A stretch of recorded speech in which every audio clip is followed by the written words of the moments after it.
listos. Muy bien, muchas gracias. ¿Listos? Muy bien. Pues bienvenidas y bienvenidos todos a este panel titulado La inteligencia artificial y su papel en la educación superior, ChatGPT y más allá. Antes de comenzar, trataré de recordar que hay unas normas de protección civil que todos tendríamos que cumplir en el caso de alguna contingencia. Hay una salida de emergencia a mi derecha y hay otro par de salidas ahí atrás. Hay que salir sin correr, sin empujar, sin gritar, con toda calma y ojalá que no tengamos que usarlas. Para conversar este día nos acompaña en Zoom, por ahí arriba se ve ahorita muy chiquitín, pero bueno, ahí está con nosotros el doctor Laurent Ávila Chauvet del Instituto Tecnológico de Sonora. Bienvenido, Laurent, gracias por estar aquí. Está también con nosotros el doctor Luis Medina Gual de la Universidad Iberoamericana Ciudad de México, así como el doctor Luis Silva y el doctor Juan Carlos Silas, ambos del ITESO. Mi nombre es Silvia Vázquez y para mí es un placer estar aquí hoy, junto con quienes nos acompañan tanto en este auditorio como a través de la transmisión de este panel.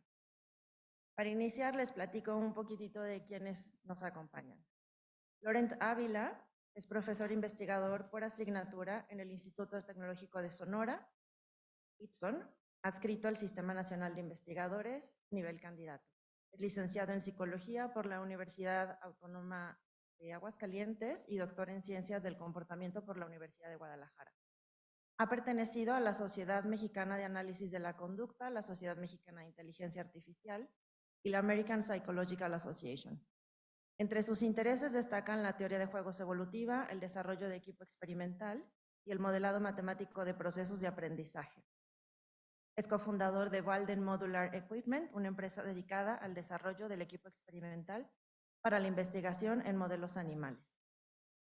Por su parte, Luis Medina es licenciado en Pedagogía por la Facultad de Educación en la Universidad Anáhuac y es egresado de la 9ª generación del Programa de Excelencia Vértice Anáhuac.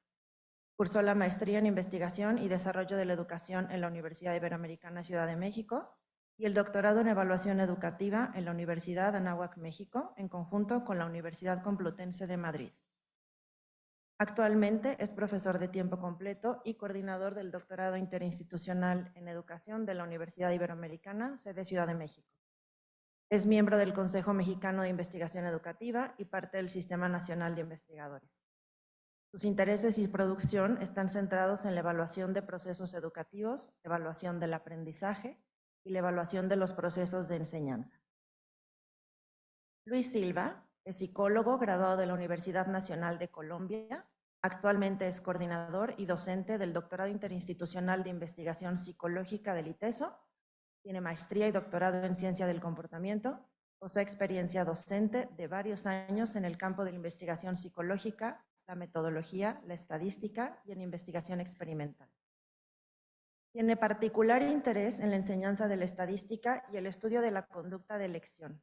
Actualmente pertenece al nivel 1 en el Sistema Nacional de Investigadores. Juan Carlos Silas obtuvo el doctorado en Educational Policy and Leadership en la Universidad de Kansas en el año 2000. Cuenta con una maestría en Educación y licenciatura en Psicología Educativa por la Universidad del Valle de Atemajac en Guadalajara. Se desempeñó como director del Centro Interdisciplinario de Estudios sobre la Calidad de la Educación y Superación de la Pobreza en la Universidad de Monterrey. Y desde 2008 a la fecha es investigador y docente en el Departamento de Psicología, Educación y Salud aquí en el ITESO. Desde 2016 es coordinador del Doctorado Interinstitucional en Educación, sede ITESO. Es miembro del Sistema Nacional de Investigadores nivel 1 y sus temas de investigación y publicación se enfocan en el balance público-privado en la educación superior, la relación entre las instituciones educativas y la comunidad y el pensamiento científico crítico en alumnos universitarios. Muchas gracias a los 4 por estar aquí. Damos un aplausito.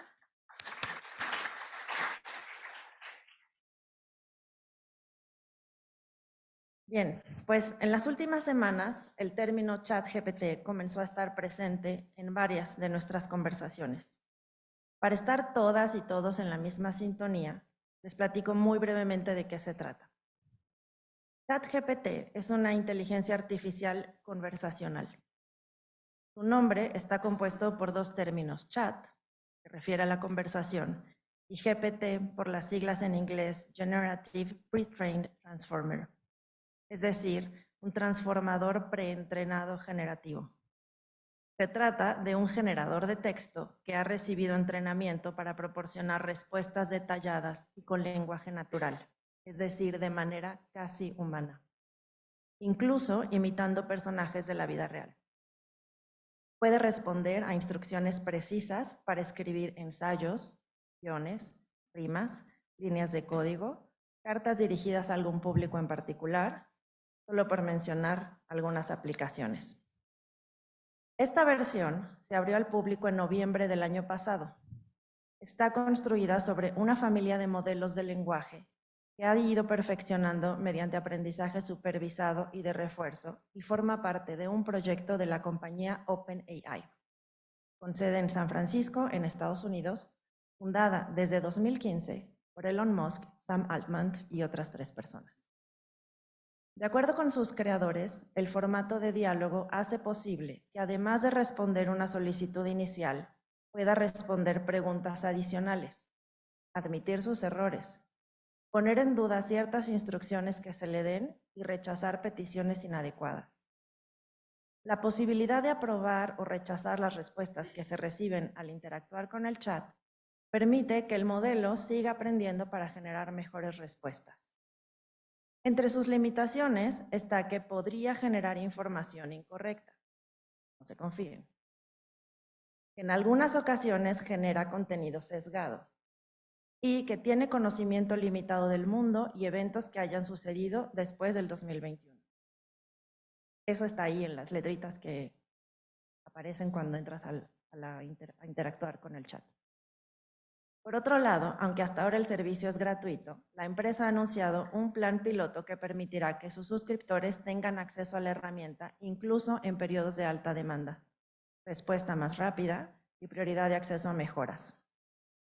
Ellos mismos han admitido que el lanzamiento de ChatGPT se dio con el propósito de obtener información de los usuarios para ayudarles a mejorar las limitaciones de la herramienta. En este panel nos hemos propuesto como objetivo reflexionar acerca del efecto disruptivo de la inteligencia artificial en la formación universitaria, sus posibles impactos y las vías para su uso. Además de la presencia de nuestros 4 notables académicos, hemos formulado la misma pregunta al ChatGPT. Y entonces iremos observando las respuestas que nos da en la proyección. Después de escuchar a nuestros 4 invitados, abriremos un espacio de una media hora aproximadamente para escuchar las reflexiones o preguntas de ustedes que nos acompañan aquí en el auditorio y de quienes están en la transmisión por Zoom. Entonces, pues les invitamos a ir preparando sus preguntas o aportaciones mientras estamos en esta primera parte de la conversación. Sin más, entonces, pues haré algunas preguntas. Luis Silva, no sé si te gustaría empezar contándonos desde tu punto de vista y lo que has investigado hasta ahora, ¿cuáles son las preocupaciones de los académicos respecto al uso del chat GPT por parte de los estudiantes? Buenas tardes a todos, todas. Hicimos una pequeña investigación, un pequeño sondeo con unos 40 profes haciendo unas entrevistas y analizamos los códigos. Les vamos a mostrar un poco de lo que encontramos. Pero primero me gustaría dar un poco de contexto. Creo que no es un tema nuevo el que ponemos sobre la mesa, pero igual hay que ponerlo.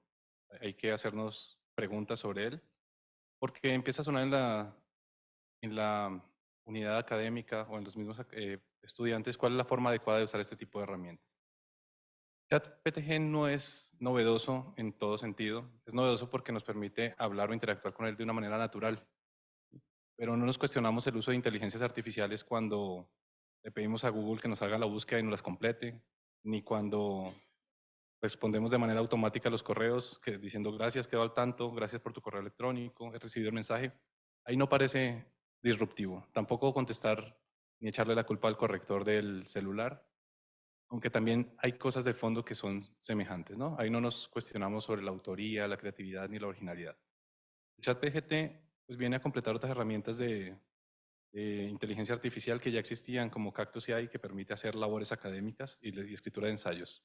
Ya no los conocíamos. Está Elicity y Perplexity, Permite a los académicos buscar artículos indexados de buena calidad y decirnos cuáles son los debates presentes en esos artículos.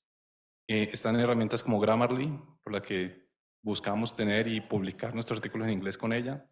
Está Deep para publicar en inglés. Y si no sabemos cómo pedir información, pues en estas herramientas, en el pedir está el dar. Hay otras páginas que nos dicen cómo pedir, páginas como PromptStack. Entonces, con todo esto y con este contexto, investigamos a 40 docentes preguntándoles qué les preocupaba en términos del aprendizaje de sus estudiantes y de esta incorporación de las inteligencias artificiales a la educación. Hay 5 áreas principales que me llamaron la atención, pero lo primero que me pareció interesante es que ninguno dijo que había que prohibirla, como se está haciendo en otras instituciones. Dijeron que les preocupaba la capacitación. No sabemos, no conocemos cuáles hay ni para qué se usan. Hay preocupación por los mecanismos de evaluación, por el impacto que pueden tener estas inteligencias en las capacidades humanas, en particular la memoria, el razonamiento, y un punto importante que salió en las entrevistas era la creatividad. Si bien la creatividad se le atribuye a la persona que hace cosas novedosas, se discute sobre qué tan creativo puede ser uno cuando hace una tesis, por ejemplo, y cuando ya parte del conocimiento ya está establecido y uno aporta relativamente poco. La veracidad de la información es un tema que salió en las entrevistas, y un tema que me parece importante es la desigualdad y la brecha en términos de acceso tecnológico, porque estas herramientas pueden ser muy útiles, pero pueden incluso incrementar brechas relacionadas con la desigualdad. Y un aspecto relevante que salió poco, pero lo dejo porque me parece relevante, es la corresponsabilidad del aprendizaje.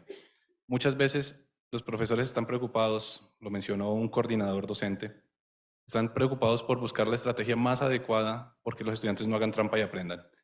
Pero el aprendizaje es una tarea de corresponsabilidad que involucra a estudiantes y a docentes. Eso fue lo principal que encontramos en las entrevistas. Supongo que atrás están respondiendo la pregunta también.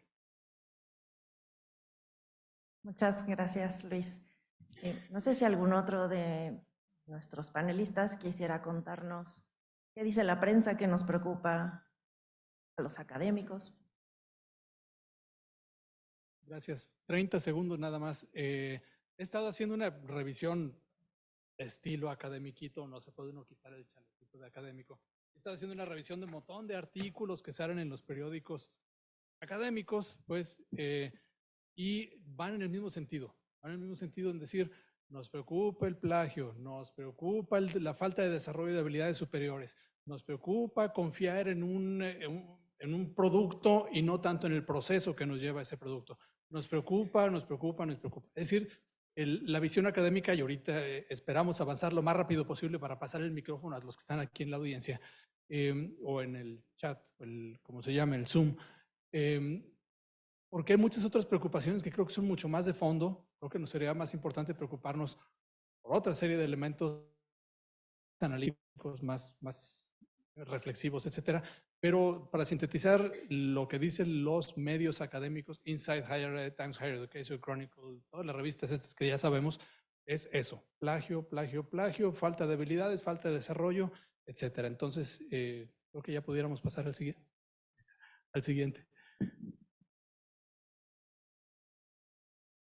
Adelante, Luis. Sí, y en ese sentido yo creo que mucho la discusión se está centrando en lo metodológico, como ya bien dijo Juan Carlos. Y eso me recuerda este académico que se llama Seymour Papert, ¿no?, que hablaba acerca de la tecnología educativa. Y él hacía serie de parábolas como para poder entender el tema de la tecnología en educación. Muy brevemente leo una parábola que me parece que ilustra mucho lo que está pasando. Decía, en el siglo XIX un brillante ingeniero inventa un motor de jet. Lleva su invento a la gente que quizá podría revolucionarlo. Pero los que se dedicaban a ese giro, el de los carruajes, tenían una idea muy clara del transporte. Básicamente, una caja de madera con ruedas y tirada por caballos. De manera que amarraron el motor de un jet a un carruaje, para juzgar si era de ayuda para los caballos. El carruaje se rompió en 1000 astillas y el invento fue desechado por inservible. Y en ese sentido, muchas de las discusiones que se están haciendo me parece que evocan también a lo que algunos profesoras, profesores, me incluyo yo, ¿no?, preguntaban, sobre todo en el tema de la evaluación, que es mi línea de investigación, preguntaban todo el tiempo durante la COVID-19, Decían, ¿y ahora cómo le hago para que los alumnos no se copien en el examen? ¿No? Y entonces metían cosas de proctoring y metían cosas así como casi que si le movías tantito a la computadora ya te cerraba el examen, ¿no? Y bueno, eso es bien chistoso, ¿no? Porque no les gustaba justo que las personas, digamos, se copiaran. Y eso en el mundo real se llama colaboración, ¿no? Lo chistoso a lo que voy con todo esto es que me parece que mucha de la discusión que se está haciendo es en cuestión metodológico, de cómo le voy a hacer ahora para que los alumnos no utilicen ChatGPT para poder hacer sus tareas. Ah, pues ya, algunos en Estados Unidos, en Nueva York, ¿no? Les ocurrió que lo que tenían que hacer pues era empezar otra vez a examen a lápiz y papel y hacer exámenes orales. O sea, es lo mismo, pero digamos ahora nada más como, o sea, tenemos el jet y lo tratamos de montar otra vez en el carruaje. Y me parece en ese sentido que la discusión tendría que ir más bien alineada sobre esta idea de no lo metodológico, sino lo ontológico y lo teleológico de la educación. O sea, ¿para qué estamos aquí? ¿No? Y está sofisticando y está cambiando mucho la idea que tenemos acerca de lo educativo. ¿Qué es lo que vale la pena enseñar? ¿Y qué es lo que vale la pena aprender? Y bueno, sobre eso hicimos un pequeño tallercito y con eso cierro, ¿no? Con varios académicos de la Ibero Ciudad de México. Y 4 puntos eran los que más se reiteraban en la discusión, ¿no? De estos académicos que estaban interesados en inteligencia artificial. Uno que decían es que ahora hay que desarrollar muchísimo más el pensamiento crítico al momento de utilizar estas herramientas. Que vamos a tener que hablar acerca de la importancia de documentar lo que esté sucediendo y cómo evoluciona a medida que se utiliza la inteligencia artificial. Es importante ser conscientes de que el código tiene errores y vulnerabilidades y debemos de tener esto en cuenta al utilizarlo. Y también acerca de la importancia que como docentes, y yo creo que también como estudiantes, tenemos todas y todos, que es de transparentar cómo se utiliza la inteligencia artificial con los estudiantes y de involucrarnos en el proceso creativo de escritura o de producción. Con eso cierro la reflexión. Muchas gracias, Luis. Laurent, no sé si quieras en este momento contarnos acerca de la investigación que has estado haciendo en los últimos días, de la percepción de los profesores. Perfecto, ¿me escuchan bien? Sí, gracias. Excelente. Sí, de hecho estoy bastante de acuerdo y de hecho las preocupaciones creo que en todos lados o al menos en los profesores aquí del instituto son similares. Tal vez algo que valga la pena resaltar es que hablando con los profesores se siente siempre fuerte la brecha generacional. Sí, veo a los profesores, digamos, con más experiencia, por decirlo de algún modo, más preocupados por el uso de esta herramienta para generar ensayos por parte de los chicos y los profesores más jóvenes como emocionados en que los chicos incorporen estas herramientas en su práctica. Y tal cual lo mencionan, pues de alguna forma, pues involucra, ¿no? Al profesor. Sí, cuando uno revisa los ensayos, pues se da cuenta, ¿no? Si lo hizo o no el estudiante. Si lo hizo una inteligencia artificial o si copió a otro estudiante. Entonces, este tipo de herramientas, creo que o al menos parece ser que lo que refleja es que la preocupación de los profesores, digamos, con un poco más de experiencia, que no tienden a revisar los trabajos, son los que están más preocupados, ¿no? Y bueno, parte, al menos aquí en el instituto, ¿no? Y parte de lo que hemos estado realizando en estos últimos días es una pequeña investigación, ¿sí? Donde básicamente le damos a los profesores 2 ensayos escritos por una IA, ¿sí? Con el tema la psicología como ciencia, ¿sí? Y 2 ensayos de estudiantes de 250 palabras cada ensayo. Y les hemos estado preguntando a los profesores sobre la calidad de los ensayos y también a los estudiantes sobre la calidad de los ensayos y sobre si están de acuerdo, digamos, totalmente desacuerdo, neutral, de acuerdo, totalmente de acuerdo, si el ensayo era escrito por un profesor o por un estudiante o el ensayo escrito por una inteligencia artificial. Y hasta ahorita lo que hemos encontrado, hemos evaluado alrededor de 44 ensayos de cada tipo y lo que hemos encontrado, bueno, los profesores tienden a ponderar que la calidad de los ensayos escritos por la IA es mejor la calidad, ¿sí? En términos de profundidad, de extensión, lógica, veracidad de la información. Respecto a los estudiantes, la calidad de los ensayos, o los estudiantes lo que refieren es que la calidad de los ensayos de la IA y los estudiantes es prácticamente igual, ¿sí? Los profesores ponderan que la calidad de los ensayos de la IA es mejor. Digo, no sé si habla muy mal de los estudiantes o muy bien de la IA, ¿no? En ese sentido. Y respecto a si logran discriminar los profesores y los estudiantes si el ensayo fue escrito por una IA. Hasta el momento, sí, haciendo, digamos, una pequeña prueba T, sí, para comparar la muestra, lo que hemos encontrado es que no. Sí que los profesores no son capaces de distinguir si fue escrito por una IA o un estudiante. Sí. Y respecto a los estudiantes, igual no logran discriminar si el ensayo fue escrito por una IA o un estudiante. Ahora, es importante resaltar que son ensayos de 250 palabras, ¿sí? Ensayos cortitos de una cuartilla, y que no contienen citas ni referencias, ¿sí? Entonces, bueno, después, digo, no les muestro en este momento los datos, pero en las ocasiones en que los profesores sí lograron discriminar cuando el ensayo era escrito por una IA, sí, los factores que le permitían a los profesores era, uno, la profundidad del tema, sí, es decir, qué tantos ejemplos daban del tema, y dos, la veracidad de la información, ¿sí? Entonces, parece ser que esos son los dos criterios que sí les permitían a los profesores discriminar de manera correcta, cuando lo hacían. En la mayoría de los casos, no discriminaban entre un ensayo de un estudiante y un profesor, ¿no? Al menos en nuestra muestra, ¿sí? Digo, es interesante el dato, digo, no sé si habla muy bien de la IA o muy mal de nuestros estudiantes, ¿no? De aquí del instituto. Cuando tengamos los datos, los compartiremos. Muchas gracias. Me pregunto entonces si existe la posibilidad de que ChatGPT sea o favorezca algún tipo de plagio. Juan Carlos. Gracias. Ahorita estábamos comentando aquí en corto.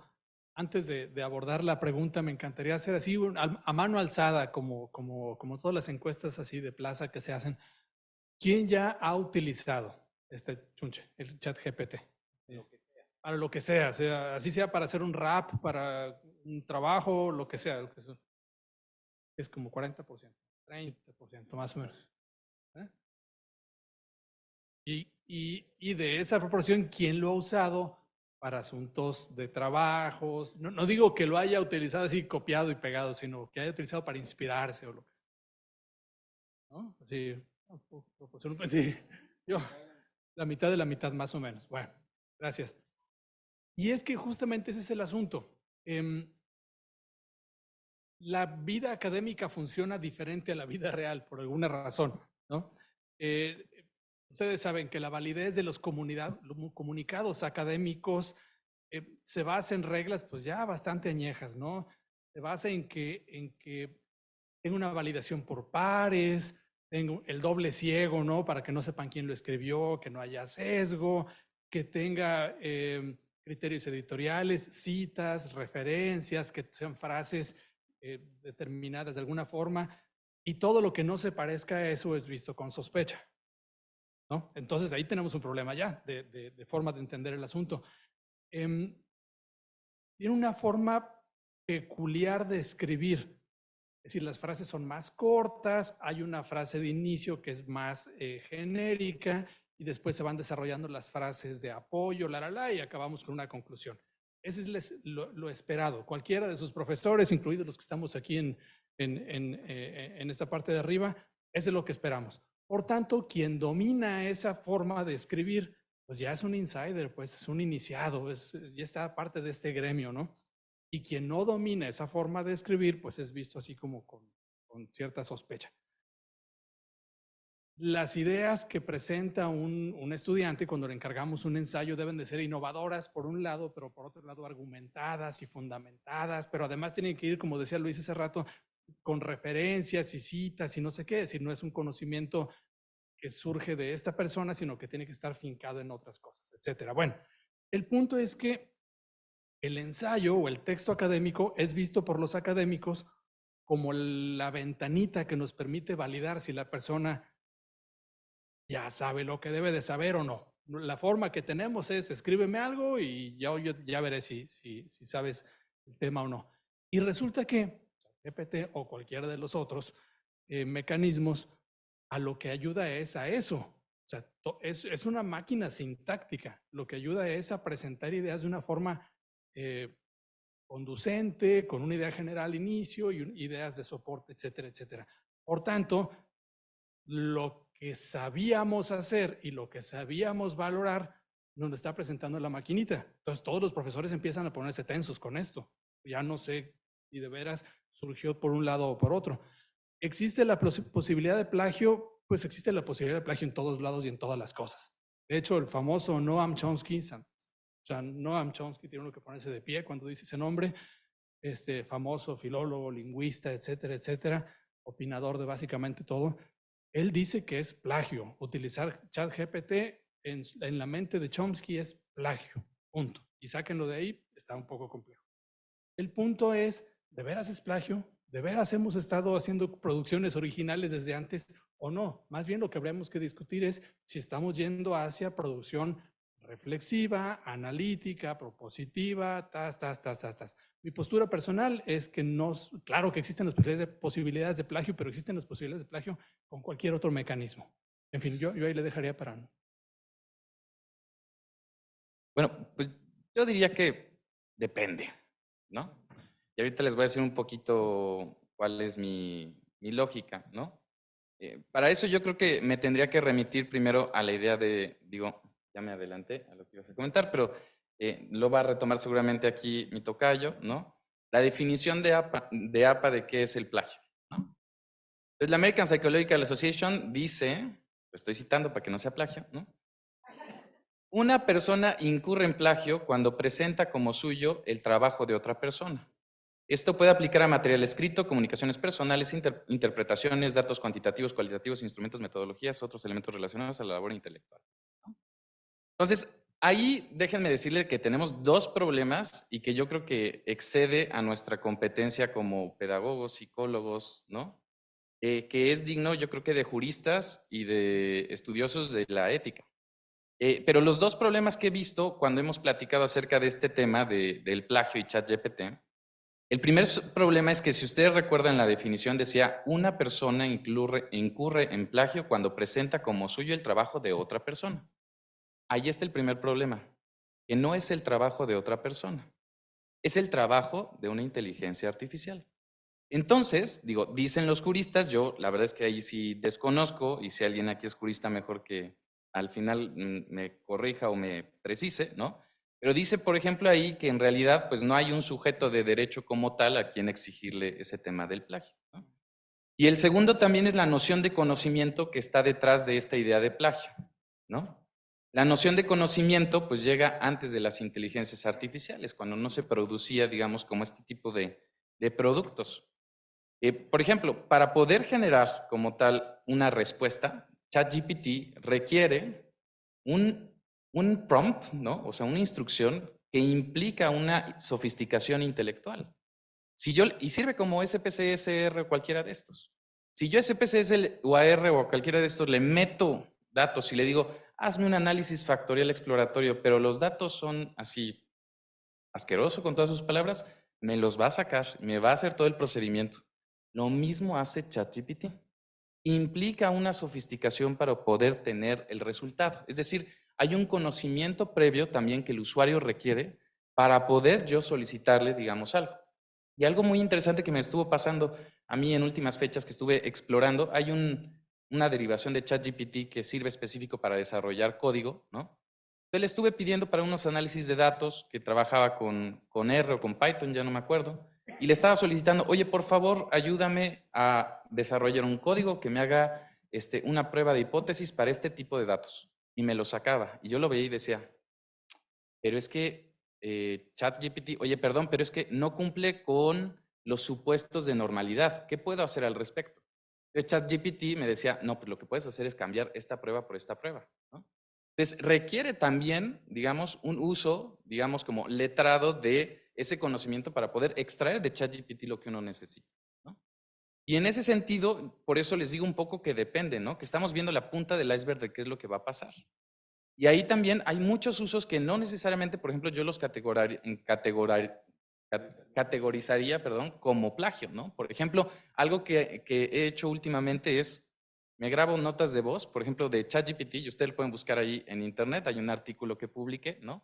que lo que hice fue discutir acerca de ChatGPT, vacié todas mis ideas y le dije, ChatGPT, con estas ideas que tengo escritas, todas inconexas, por favor escríbeme un artículo para este blog post que se llama Educación Futura, que es para docentes. Y lo escribió así.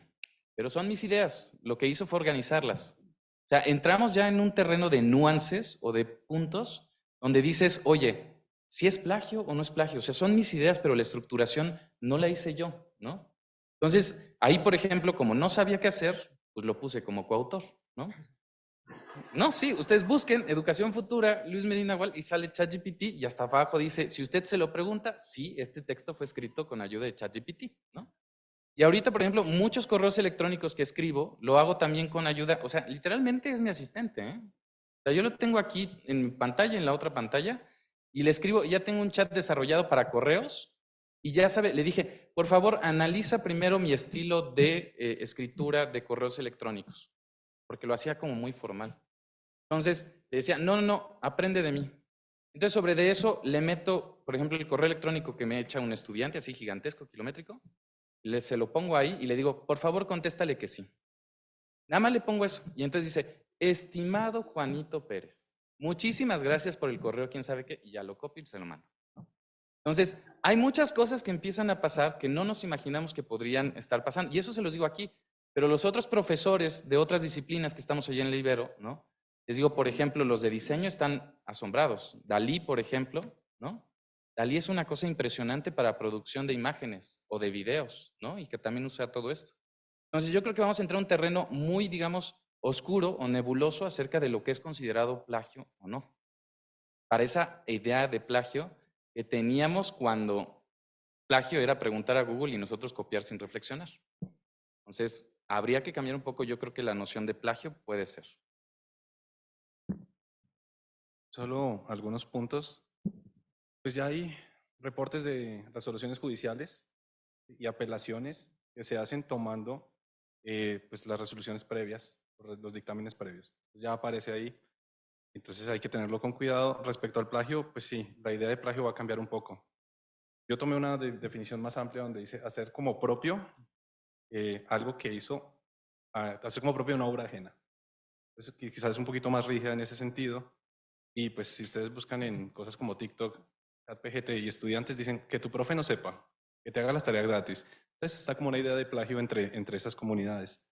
Pero hay una alternativa también para no verlos en blancos y negros que me gustó en lo que he encontrado y es el riesgo, tipos de riesgo.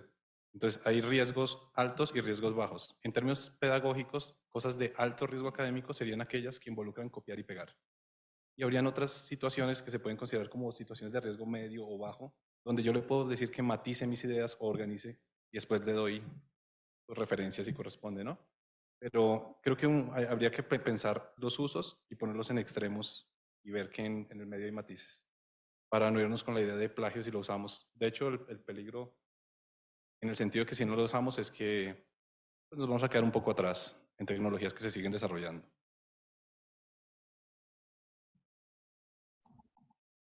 Adelante.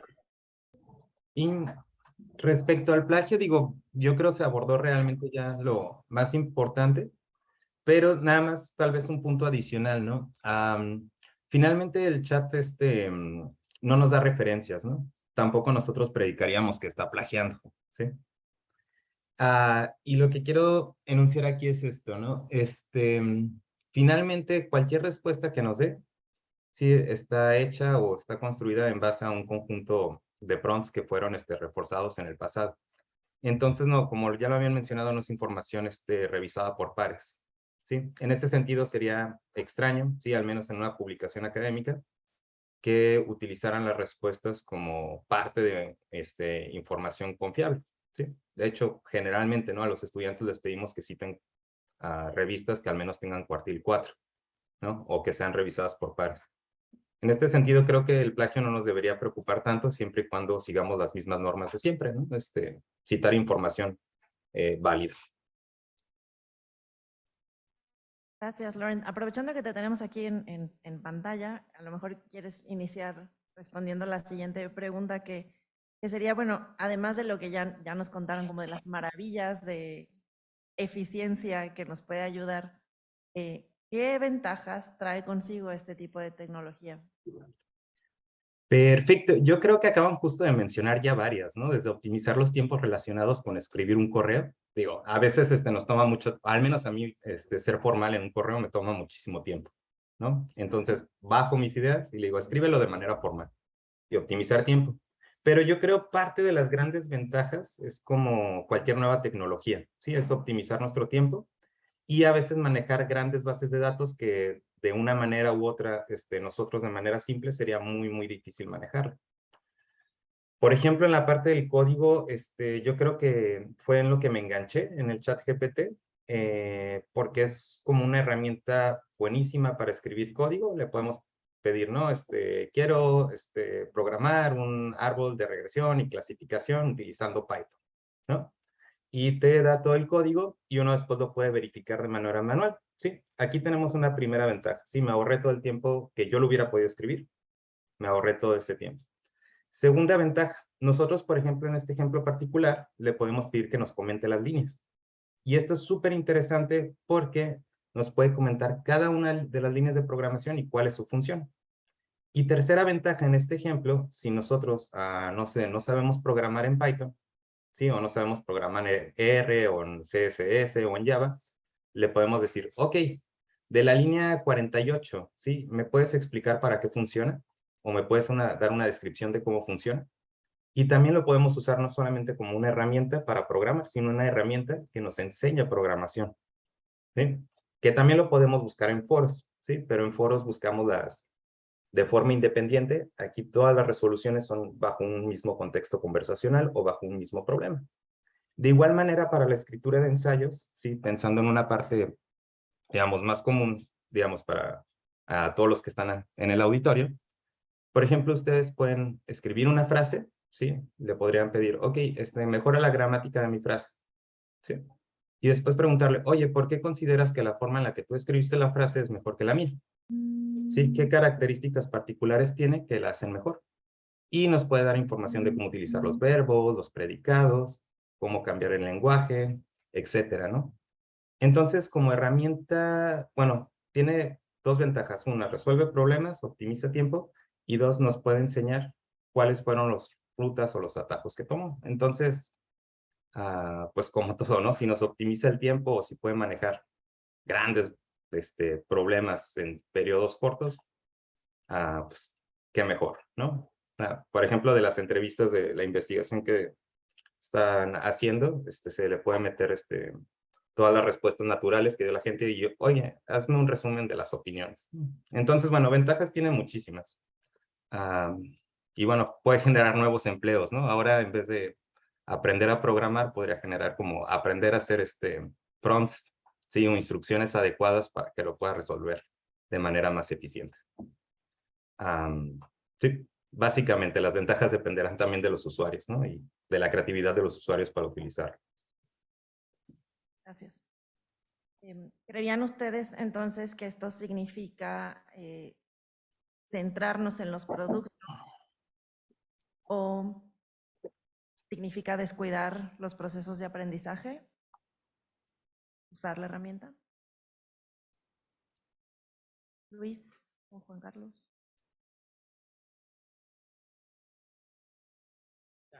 Es que ese es uno de los grandes dilemas que traemos y que nos preocupan mucho. Es decir, todos sabemos quiénes integran el Club del 8, ¿no? El Club del 8 es el que quiere sacar su 8 y le importa muy poquito todo lo demás, ¿no? Entonces, bueno, pues hace su esfuerzo, trabaja sobre un producto, obtiene ese producto, lo envía y vámonos. Si esa es la postura, por ejemplo, cuando se utiliza Grammarly, lo que dices es, pues yo quiero que me lo deje más o menos decente en inglés, lo someto y ya salí del problema. Si estamos viéndolo con esa óptica, evidentemente es un problema. ¿Por qué? Porque estamos yendo hacia el producto y no hacia el proceso. Si además de eso, lo que hacemos es tomar el producto, compararlo con lo que habíamos hecho o con lo que hubiéramos hecho y lo cotejamos y hacemos pues un análisis de cuáles son las formas en que pudiera expresarlo mejor, etcétera. Ahora sí estamos hablando de procesos. Y cuando estamos hablando de un proceso, estamos hablando de texto, no tanto de la programación. me refiero más bien a textos, pero entonces podemos tomar esta experiencia de un consultor sintáctico, un consultor lingüístico que me ayude a mejorar las cosas. Insisto, si nos vamos al producto, sí tendríamos problemas como todo en la vida. Todos hemos hecho más de alguna trampita porque queremos sacar el producto, ¿no? Y eso no es proclive a favorecer el desarrollo de la habilidad, que ese sería el problema. No encontré mi respuesta, pero al respecto, creo que en cualquier otro caso, no solamente con el chat, privilegiar el producto, pues va a ir en contra del proceso si no se le da seguimiento. Y pueden haber tesis plagiadas, puede haber un ensayo de una persona que no entiende lo que está escribiendo, o incluso la tercerización del trabajo, ¿no? Eso no es novedoso. O incluso, perdón, ya nos estamos acercando a fechas del 14 de febrero. Pueden probar alguna poesía así bonita para el, ¿no? Eso sería privilegiar el producto y no tanto el proceso. O inclusive pueden, más sofisticado, ¿eh? O sea, pueden entrenar a ChatGPT y decirle las características de su pareja. Así que le gusta, qué creen que no le gusta, la edad, características, y le dicen, oye, sugiéreme 3 cosas que hacer en San Valentín, ¿no? Y estoy en Tlaquepaque, y se las va a enunciar perfecto, ¿eh?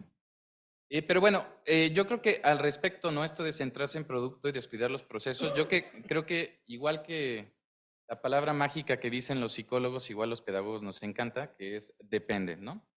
Y en ese sentido yo diría que depende, ¿no? Porque al contrario, creo que lo que nos permitiría más bien es centrarnos en los procesos más que en los productos, ¿no? Imagínense ustedes, por ejemplo, y eso ya me tocó verlo con un profesor allá en la Ibero, que lo que hacía es que solicitaba a los estudiantes, tenían que hacer, digamos, una producción escrita, y entonces solicitaba a los estudiantes que fueran narrando todo lo que fueron pidiendo a ChatGPT, ¿no? Todo lo que fueron obteniendo, todo, así como entrevista cognitiva, ¿no? Todo lo que vieron que les gustó, que no les gustó, que tenían que refinar, que tenían que cambiar, que tenían que modificar, que tenían que volver a preguntar. Pues imagínense esa, digamos, esa conversación y ese diálogo que tienes alguien que en ese momento te está dando feedback, que te está, digamos, como discutiendo acerca de lo que tú dices, se potencia cañón la parte metacognitiva. O sea, de verdad, te permite visualizar el pensamiento del estudiante. Más allá de centrarte en el producto, si el profesor, por ejemplo, profesora, ¿no? Solicita al momento de desarrollar este tipo de producciones todo el razonamiento que hizo el estudiante, ¿no? Y no es dejarles más chamba, ¿sabes? Pero es todo esto, ¿no? La verdad es que te permite ver, digamos, de fondo toda esta parte, digamos, como cualitativa del proceso de raciocinio. Y en ese sentido me parece que hace algo impresionante. 3 cosas que yo siempre digo que hace este tipo de software es, 1, te permite clarificar tu pensamiento, ¿no? El segundo es un esteroide a la creatividad. Y el tercero es un gimnasio al pensamiento crítico. Bien usado, te permite clarificar, creatividad y pensamiento crítico.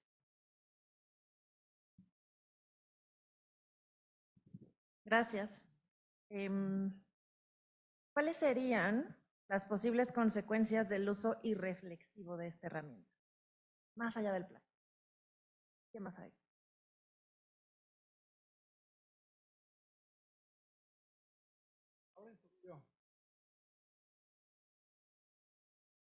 Bueno, aquí están dándonos ejemplos específicos de las ventajas.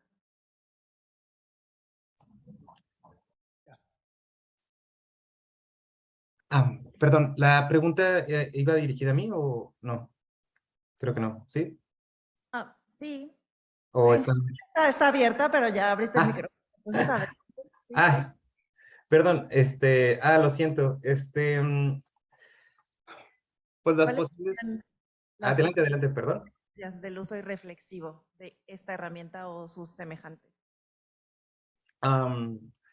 Pues bueno, podrían ser múltiples, ¿no? Dependiendo del ámbito.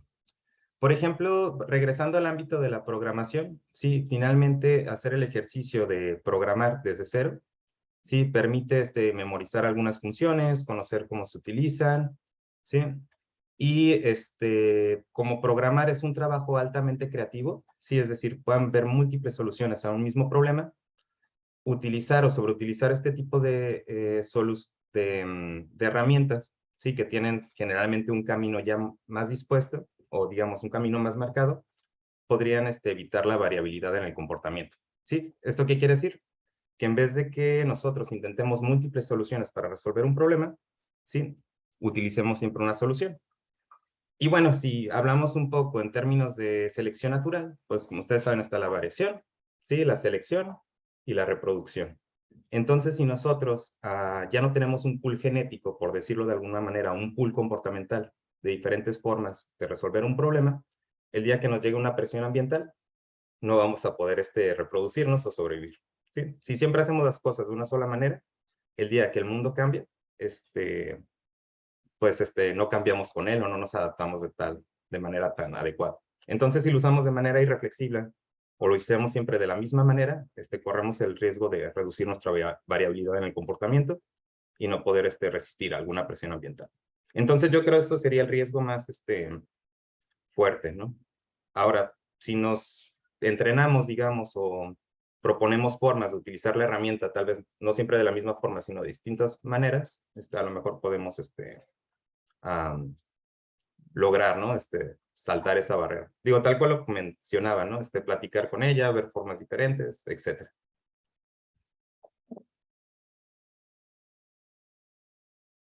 Gracias, perdón, Laurent, que te aventé al ruedo.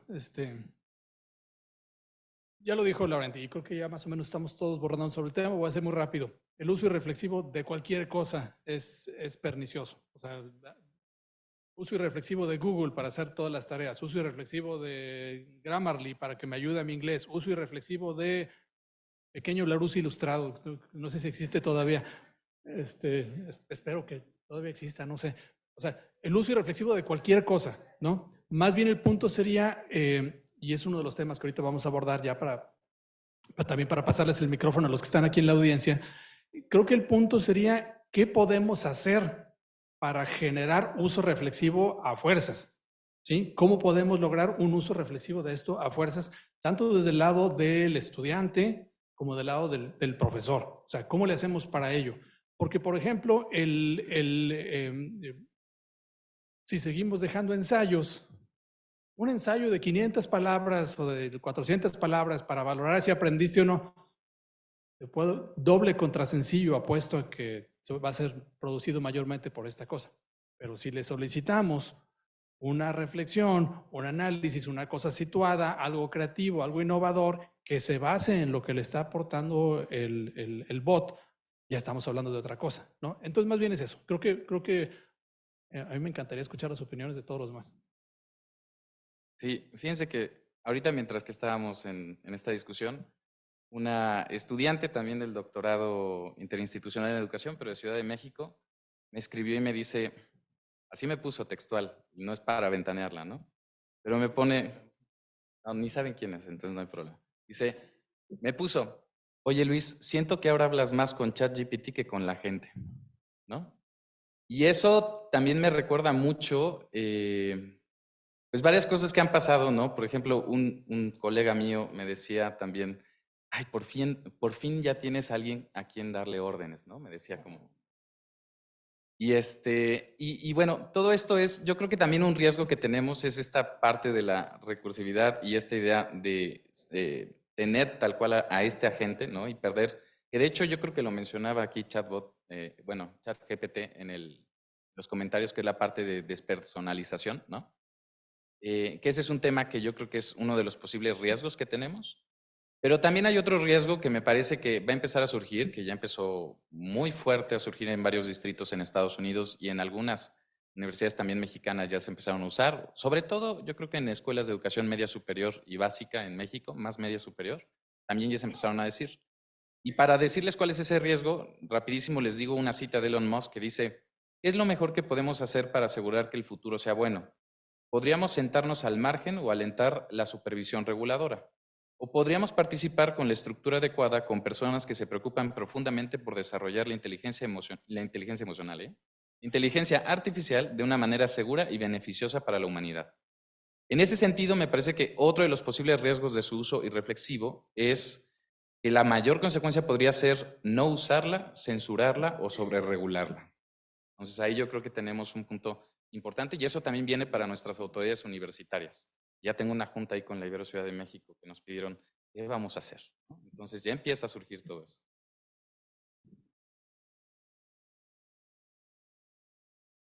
Es quizá como lo que comentabas al inicio, Luis, con tu ejemplo del carruaje, ¿no? Y también días previos cuando conversábamos acerca de este panel decíamos, lo mismo pasó con la calculadora, ¿no?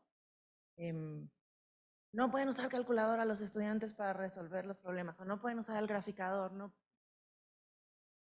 Y de repente pareciera que son fantasmas más que como peligros reales. ¿Así lo ven ustedes también? ¿Son fantasmas o sí hay un peligro real? Adelante. A mí me gustaría mencionar unos aspectos o fenómenos psicológicos que están involucrados en cualquier alternativa nueva. Normalmente cuando juzgamos, una forma de juzgar involucra primero un pensamiento polarizado entre lo bueno y lo malo. De hecho, las primeras como noticias salían como amenaza o ayuda. O sea, ahí se ve el pensamiento polarizado, no se ven los matices. Otro, digamos que, aspecto que nos hace ver como fantasmas este tipo de herramientas pues está relacionado con los efectos de costo hundido. Y es un fenómeno psicológico en el que valoramos aquellas alternativas a las que les hemos invertido mucho tiempo o trabajo. Entonces yo llevo 10 años haciendo ensayos, ya no lo quiero cambiar, pero no es un sesgo del que somos conscientes. Aquello a lo que invertimos tendemos a valorar. Entonces esos fantasmas empiezan por ahí. Y pues hay una tendencia también humana a permanecer en los cursos de acción que ya desarrollamos. Es como una inmovilidad.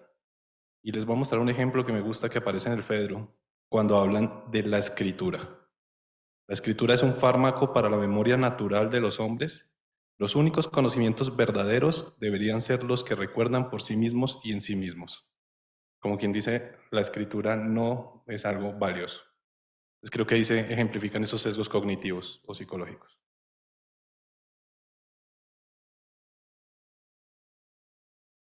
Laurent, ¿te animas?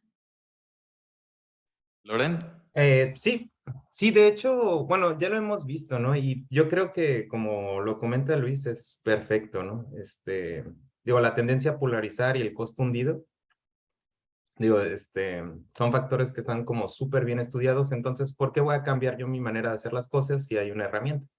¿Por qué voy a aprender a cantar si ya existe el autotune? ¿Sí? ¿Por qué voy a contratar músicos en vivo si puedo poner una canción, ¿no? Entonces, pues bueno, siempre hay una especie de resistencia, un miedo, yo creo, de mucha gente a perder su empleo, ¿sí? O perder la fuente de recursos que tiene. Yo lo veo mucho, por ejemplo, con los estudiantes de psicología. Hay sistemas expertos para tratar el estrés. Hay uno súper bueno de Oracle, donde fue efectivo en el 80% de los casos para tratar estrés en sus trabajadores. Y muchos, como quieren ser terapeutas, pues se asustan, ¿no? Digo, todavía queda ese 20% en el que seguramente se necesitará asistencia especializada.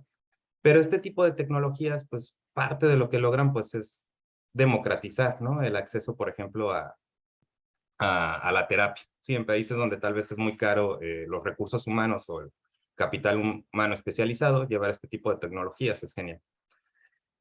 Entonces, bueno, si bien existen muchos cursos, no sé, de programación en línea, utilizar este tipo de recursos pues pueden ser geniales, ¿no? Entonces, yo creo como lo abordó Luis, es genial, ¿no? Hay resistencia al cambio o costo hundido, muy generalizado. Entonces,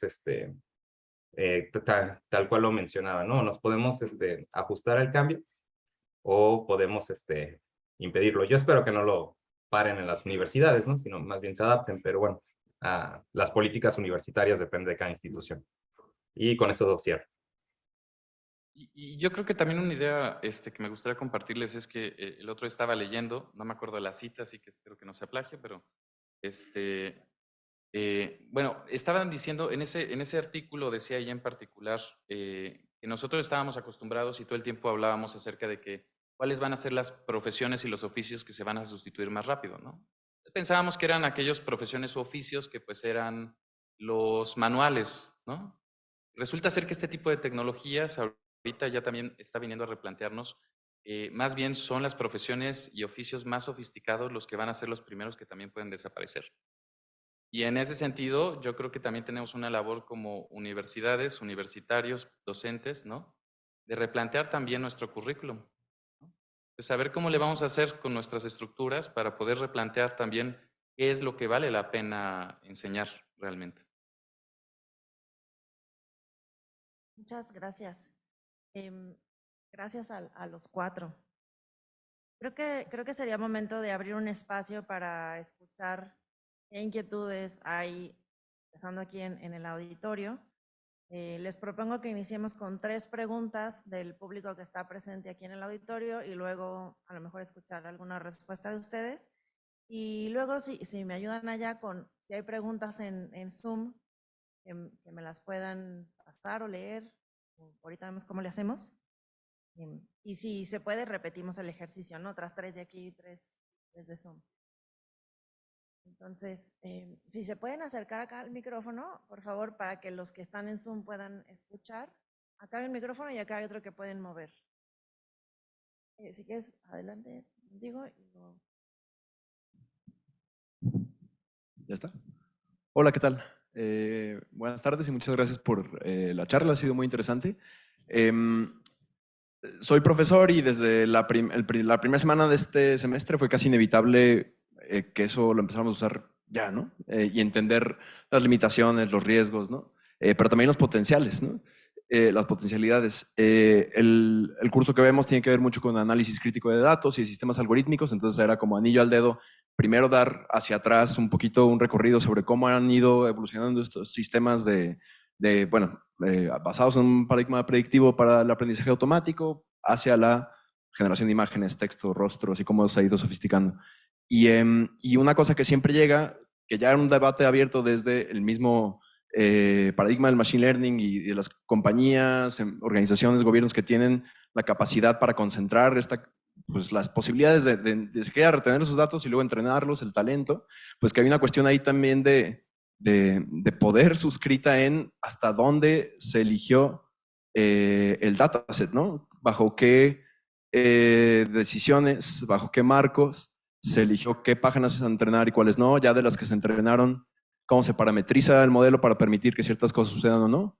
Hay modelos de generación de imágenes como los que se han puesto de moda, ¿no? Midjourney y demás, que tienen ya a nivel técnico ciertos filtros para poder generar contenido explícito, contenido como gore, y eso en algún punto puede que también esté tras bambalinas en la caja negra de OpenAI, ¿no? Porque es un modelo privativo del que no sabemos a partir de qué datos fue alimentado. Entonces, nada, solo quería saber qué piensan sobre esto en términos de yo, un devoto y emocionado de justo el potencial creativo de esto, responsable, tanteando el agua poco a poco, pero entendiendo que ahí hay un mundo muy, muy aplanado, ¿no? Desde qué posturas se van a privilegiar, desde qué encuadres, incluso de hechos históricos, estilos de escritura, 1000 cosas están al final decididas desde una empresa en Silicon Valley, ¿no? Entonces, ¿qué podrían comentar sobre eso en términos de expandir el pensamiento crítico? Gracias.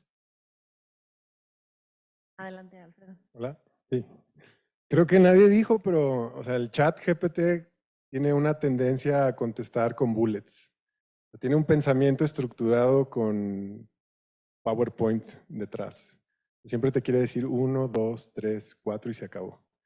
Y a veces cuando dejas una lectura a un alumno, de repente lo que quieres es que no lea los bullets, sino que lea el desarrollo conceptual largo y que te aplique y te escriba y te describa ideas. Lero.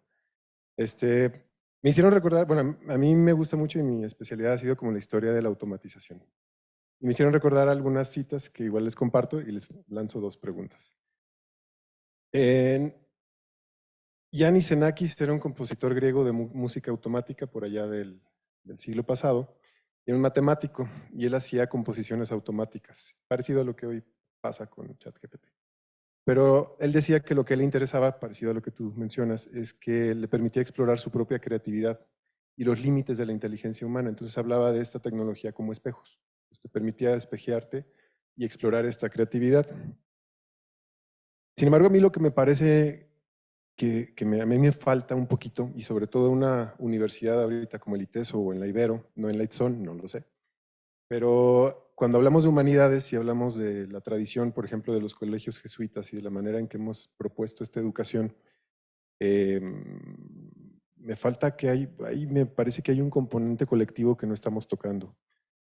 En 1948, la palabra automation aparece, no existía. Tendría que haber sido automatization, y Norbert Weiner les dijo, no digan eso, eso es horrible decir automation. Pero el que lo dijo fue Delman S. Harder, que era el presidente de Ford Company en ese momento, y lo que dijo es, what we need is more automation, ¿no? Y entonces la idea del automation era este impulso social, cultural, colectivo, en donde teníamos que reemplazar incrementalmente cosas que ocurrían en nuestra sociedad por lo automático. Y así poco a poco la industria se fue transformando, paso a pasito, en una industria movilizada por la automation, que luego fue desplazando los trabajos, ¿no? Entonces, leo un deseo por la automatización, es decir, la automatización de las cosas que no nos interesan. Por ejemplo, eso lo hicieron en los soviéticos. Stanislav Strumlin hay un texto, ahí está en la biblioteca, yo soy de la biblioteca, por cierto, que se llama La automatización y sus problemas. Y decía cómo en Occidente la automatización siguió el curso capitalista, a diferencia de la Unión Soviética, en donde se les preguntaba a los trabajadores qué es lo que había que automatizar. La libertad estaba en el trabajo para decidir qué no queremos hacer. Entonces, esta dimensión de la automation, lo que yo veo es que se está corriendo, más bien, nos estamos sumando a una dimensión que ya viene heredada desde atrás, en donde poco a poco empezamos a mandar cosas hacia la producción automática, y que creo que el cuestionamiento no tiene que ser de cada profesor ante esa práctica, sino de una forma colectiva, sobre todo en la universidad. Celebro que estemos haciendo esto. Entonces mi pregunta es, ¿qué posición tendrían ante esta marea? Y entiendo que las prohibiciones en otras universidades van hacia esa pique de, ¿sabes qué? Hasta aquí. Y otra, vamos a hacer una nueva prueba de Turing. O sea, imagínense que yo los encierro 3 meses en un barco aislados del mundo, solo con conexión de internet. ¿Con quién preferirían platicar? La verdad. ¿Con un ser humano en otra máquina random que escogiéramos de algún lugar de esta universidad, independientemente de donde venga, o con ChatGPT? 3 meses. Ya.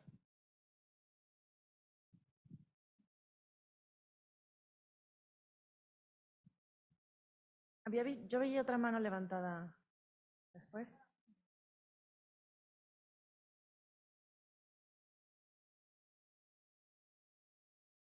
Tenemos espacio para una pregunta más, quien quiera.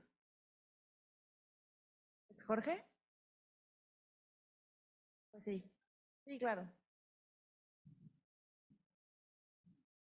Bueno, la pregunta va, quiero pensar que cuando salió Uber, se juntaron los taxistas de Cancún en un foro porque les empezó a preocupar la aplicación. Y yo creo que es la primera aplicación disruptiva que nos reúne como académicos. ¿Y qué es lo que tenemos que hacer? Pues yo creo que ser resilientes y pensar los fondos de las cosas y más allá de una tecnología, porque como esta van a venir muchísimas y toda la transformación digital, estamos hablando de Big Data, estamos hablando de Internet de las cosas, estamos hablando de inteligencia artificial. A ver, es una revolución. No se ha tocado el punto más allá de decir, estamos en un modelo educativo con lineamientos del siglo XIX, con mecanismos de escritura, ensayo, que nos marcan las instituciones académicas del siglo XX cuando estamos educando a chavos y tenemos posgrados en el siglo XXI. ¿A qué voy con eso? Yo creo que el modelo educativo es lo que nos replantea este tipo de tecnologías. Nos lo replantea decirnos cómo incorporarlo, cómo abrazarlo, porque como estas van a salir 1000 o 2000 o 3000 y las van a tener los chavos. Entonces, ¿qué tenemos que hacer para preparar a los chavos al futuro? Hacer preguntas inteligentes a ChatGPT para resolver problemas. Entonces les debemos enseñar en el aula, les debemos enseñar analítica de datos, les debemos de enseñar impresión 3D y manufactura aditiva y todas esas tecnologías a las que se van a enfrentar en el mundo laboral, más allá de ver si es plagio o no es plagio, un ensayo de 1000 palabras, que es desde mi punto de vista a lo mejor un modelo caduco. ¿Cómo nos lo llevamos al aula? Vengan y resolvamos un problema en el aula, y el aula dejemos ya. A mí la pandemia me hizo reflexionar mucho en decir, si voy a tener una clase igual por Zoom a la que la tengo en el aula, pues hagámosla por Zoom. Entonces, ¿en qué se tiene que transformar el salón de clases? En laboratorios, en socialización, en resolución de problemas complejos, etcétera. planto este marco para preguntarles su opinión respecto a que el origen o la causa, no los efectos, la causa de todo, o a que debemos de atacar, si para ustedes también es las bases del modelo educativo y cambiar y ser resilientes y ser innovadores, porque nuestro compromiso es con nuestros clientes, con los chavos, así como Uber, es con los clientes y no con el gobierno, con nadie más.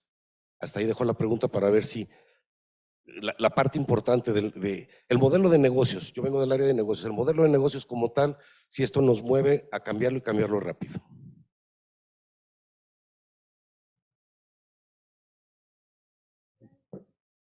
No hay preguntas en el Zoom, entonces a lo mejor podemos responder esto que ha salido ahorita y abrir otra ronda aquí del auditorio.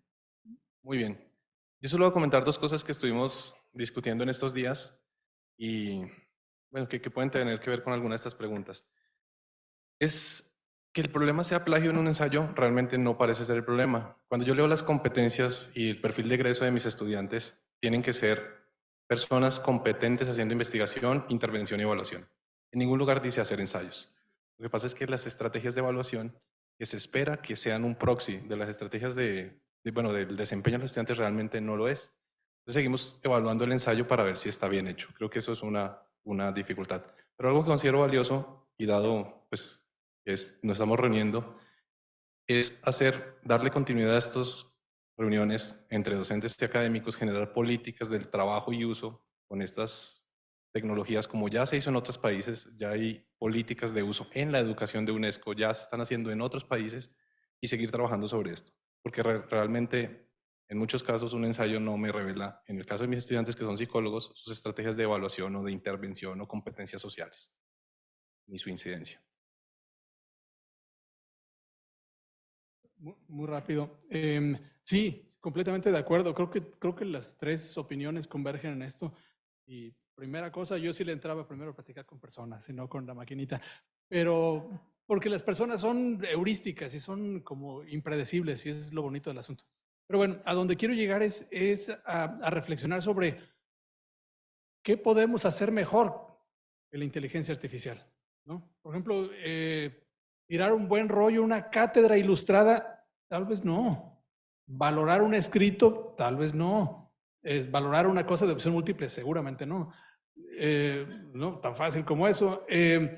Transmitir datos, seguramente no lo haremos mejor que la inteligencia artificial, pero generar empatía, generar sinergia, construir redes, construir significados, curiosidad, validar un conocimiento que se pueda aplicar de forma situada, que sea lo correcto para esa situación en específico, eso creo que todavía lo podemos hacer mejor que la inteligencia artificial. A lo mejor en algunos años ya nos gana, pero ahorita, todo ese tipo de cosas humanas, que quién sabe qué significará eso de ser humano, pero porque es como una entelequia, pues una inteligencia ahí, un término como construido.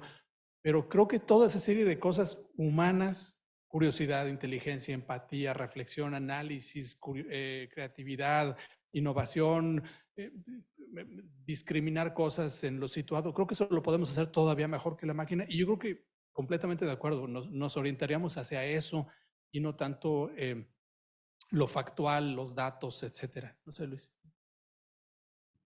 Sí, pues yo digo, muy interesante las reflexiones, ¿no? Y eso es algo que nos ha pasado, nos reunimos cada 15 días allá en Ibero Ciudad de México, puros profes, no autoridades, entonces está interesante. Para discutir justo este tema de ChatGPT y demás, ¿no? Y siempre la respuesta que llegamos es la misma que dicen los psicólogos y los pedagogos, ¿no? Todo, depende, ¿no? ¿Con quién quiero hablar? ¿Con una persona? ¿Con ChatGPT? Pues depende. Y depende de la situación con la que esté encerrado ahí 3 meses, ¿no? Si quiero hacer mi tesis, pues tal vez, no sé, ¿no? No sé, depende. A lo que voy con esto un poco, ¿no? Es a la idea que, digo, lo que yo creo que nos toca en este momento es experimentar, ¿no? Es darnos de catorrazos, equivocarnos, ver que estamos plagiando, que no estamos plagiando, ¿no? Pero no es, me parece que debería de ser de abajo para arriba, ¿no? Muchas veces también cuando vienen las normas de arriba para abajo, ¿no? No necesariamente las generan personas que están en el aula, ¿no? Y eso incluye también a los estudiantes. Pues yo creo que darnos la oportunidad de experimentar, de ver todo lo que podemos hacer, equivocarnos o demás, eso va a ser muy interesante. Eso es lo que estamos tratando de hacer, ¿no? Ver todas las potencialidades. Y en ese sentido también un elemento que ya lo había mencionado antes, ¿no? Que platicaba el profesor ahí en particular, ¿no? Este tema del modelo educativo. Yo creo que ahí, más allá del modelo, bueno, sí, no sé si es el modelo educativo o también tendríamos que pensar en el modelo filosófico, ¿no? Porque no solamente se va a la forma, sino también, digamos, como al fondo. Y en última instancia, yo creo que algo interesante es más allá de pensar solamente en la tecnología, es pensar en la sociedad que creó la tecnología, ¿no? ¿Qué estaban tratando de hacer esto de automation? Yo la verdad es que no lo veo más como un medio de espejo, más que un medio de automatización, ¿no? No lo veo, o sea, no lo he utilizado para automatizar tanto como lo he creado, creo que lo he utilizado como medio de espejo. Entonces, yo creo que va a replantear muchas de nuestras cosas, en particular de fondo, ¿no? O sea, de qué es o para qué como tal educamos. Y a ver si en la siguiente ronda de preguntas, fíjense que alguien que nos hace falta mucho escuchar son los alumnos. Entonces, me encantaría ver si algún estudiante también quisiera decir qué les provoca, ¿no?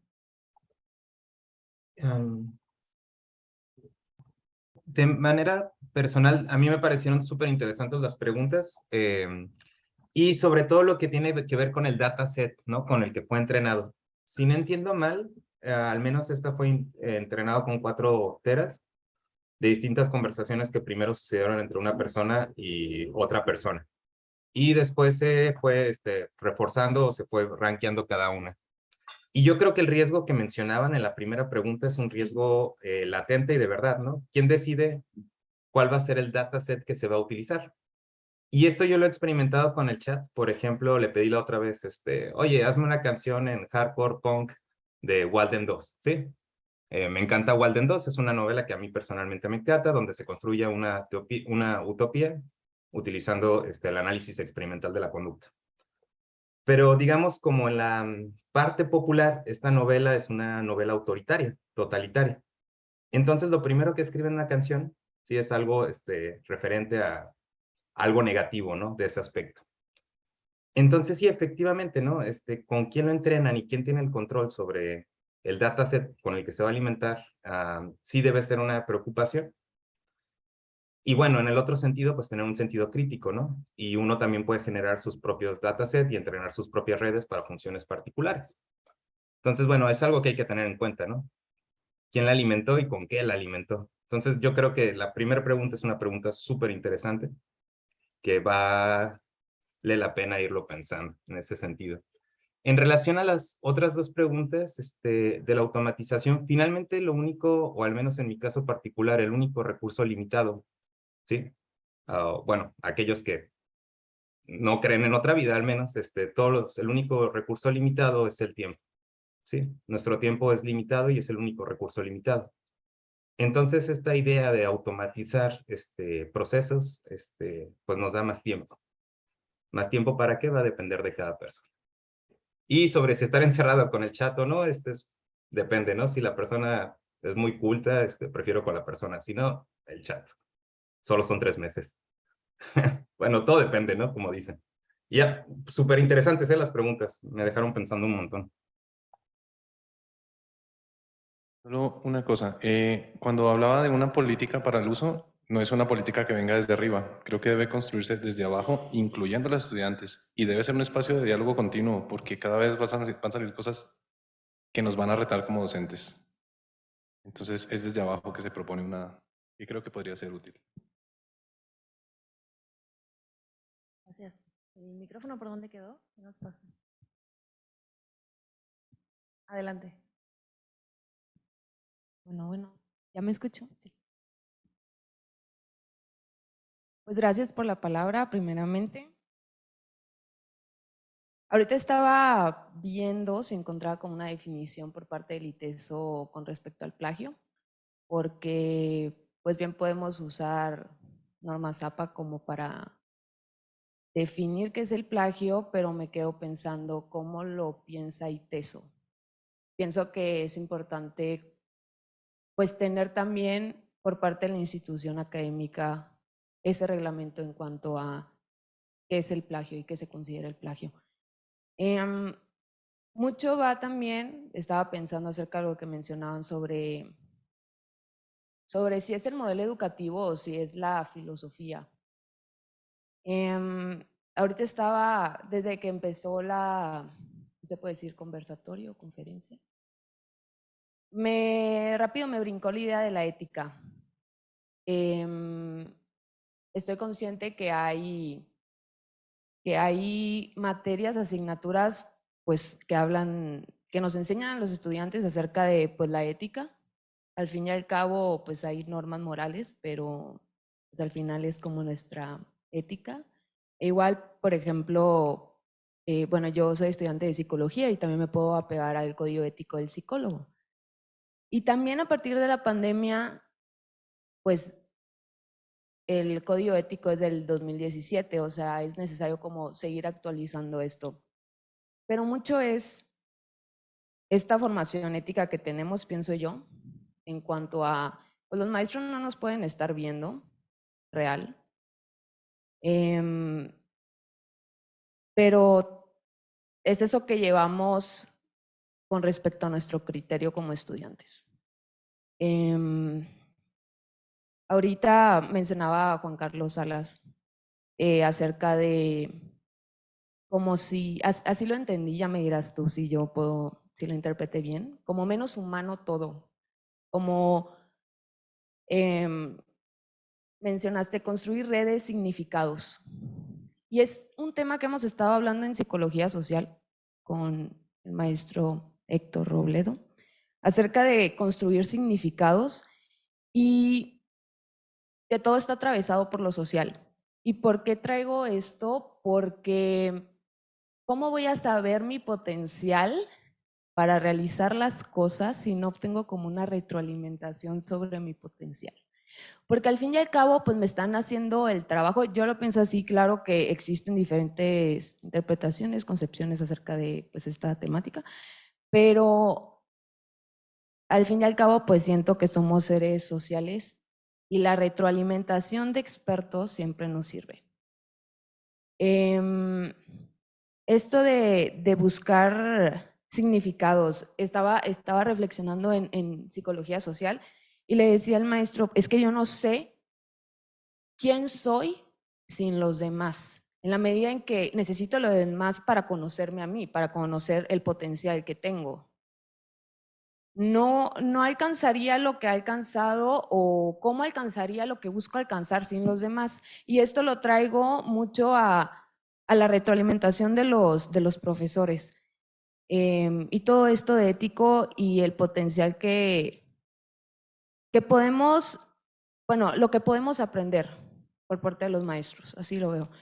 Y por último, me gusta pensar esto desde el conductismo en cuanto a reforzamiento-castigo. ¿Por qué? Porque al fin y al cabo recurrimos a tecnologías. ¿Cuál es el reforzador que se encuentra atrás de que nosotros recurramos a las tecnologías de ese tipo? Es el tiempo. Una cosa es el tiempo de que rápido, sencillo. Somos una generación que queremos las cosas rápido. Entonces, uno es ese reforzador. Otra cosa, yo me quedé pensando, el castigo. ¿Cuál es el castigo? Muchas veces el castigo le tememos a la calificación. Entonces estamos como, pues como los estudiantes, al fin nosotros entregamos un producto y sí, o sea, ¿por qué recurrimos? Yo pienso, ya me dirá alguien de que no, es que esto y el otro, pero ¿por qué recurrimos como a ese uso de tecnologías? Pues o sea, para evitar como cierto castigo, por así decirlo, o sea, como malas calificaciones, pero también hay reforzador del tiempo. No es la misma quedarse reflexionando como pues varias horas de cómo voy a escribir, cómo voy a empezar, qué palabra voy a usar, esto y el otro, porque el tiempo es un reforzador, pienso yo. Entonces, no sé, son muchas cosas que me quedo pensando acerca de cuál es el reforzador, qué hay detrás, cuál es el castigo, la ética, nos estamos volviendo menos humanos, qué hay de la retroalimentación, del contacto, qué hay de qué tanto puedo yo alcanzar mi potencial Porque al fin y al cabo en cada producto que nosotros entregamos, siento que está una parte de nosotros. Entonces pues aquí estoy poniendo parte de lo que yo he construido y de lo que yo me he ganado en este trabajo. Entonces, a la vez es como retos, pienso yo, en cuanto a el ensayo es un reto, pues, o sea, de poner mis ideas. Entonces también siento la manera en que lo pensamos y ya es mi importancia. Muchas gracias. Tenemos otra intervención acá de tu parte y luego vi otra manita levantada por ahí. Ya tienes acá. No sé quién estaba primero. Adelante, gracias. Ahí está, ya. Pues yo tengo dos preguntas rápido. La primera sería, ¿qué tan modificables o adaptables son estas bases de datos con las que trabaja ChatGPT? Porque a mí sí me interesa o pienso mucho como en, no sé, como temas de género, temas de sexualidad, que creo que todavía siguen evolucionando mucho estos conceptos. Como que tanto se puede como ir adaptando el mismo ChatGPT como en estos temas sociales, ¿no? Que pues es una revaloración de lo que la RAE dice que se define alguna palabra, algún concepto, ¿no? Algún campo semántico. Entonces, a mí eso me interesa mucho y no sé si ya hay como algún tipo de parámetro de qué tanto se puede ir modificando y pues quiénes van operando esta aplicación, si se puede ir como adaptando de acuerdo a las necesidades. Y la otra es como, o sea, a mí me llama la atención esta herramienta, estaba pensando mientras iban contando, que podría ser, yo, bueno, estudio audiovisuales, entonces tengo indicios de comunicación, pero no soy comunicólogo. Pero siento que a lo mejor podría ser como algún tipo de acercamiento a este análisis de Big Data, de cosas que siento que siguen siendo un poquito pues más difíciles de acceder si no estás como capacitado, ¿no? De alguna manera. Y pues tomando en cuenta todas las aplicaciones, las redes sociales, los algoritmos y qué tanto está definiendo este tipo de tecnología, cómo nos movemos día a día socialmente en muchas maneras, ¿no? En estas formas de expresión, pues si esta herramienta no se podría utilizar también dentro de la misma educación como para hacer más accesible el análisis de estos datos y el entender más, ¿no? Como los algoritmos, y entonces que haya como un pensamiento crítico, pues comunitario en cuanto a estos temas también, ¿no? Que sea como conocimiento general, pues no algo tan segmentado a pues, ciertos estratos de, no sé, de la sociedad académica y esas cosas. Esas. Gracias. Gracias. Vamos a escuchar otras dos preguntas y luego vamos a la última ronda de respuestas. Adelante.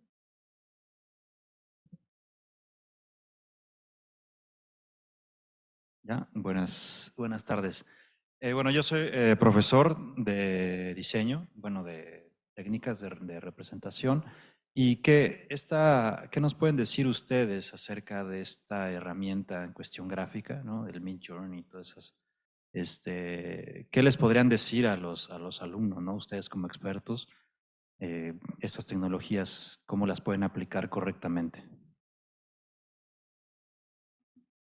Gracias.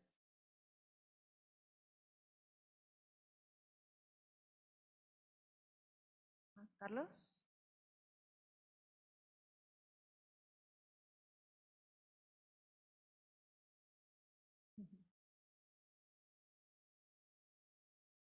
Hola.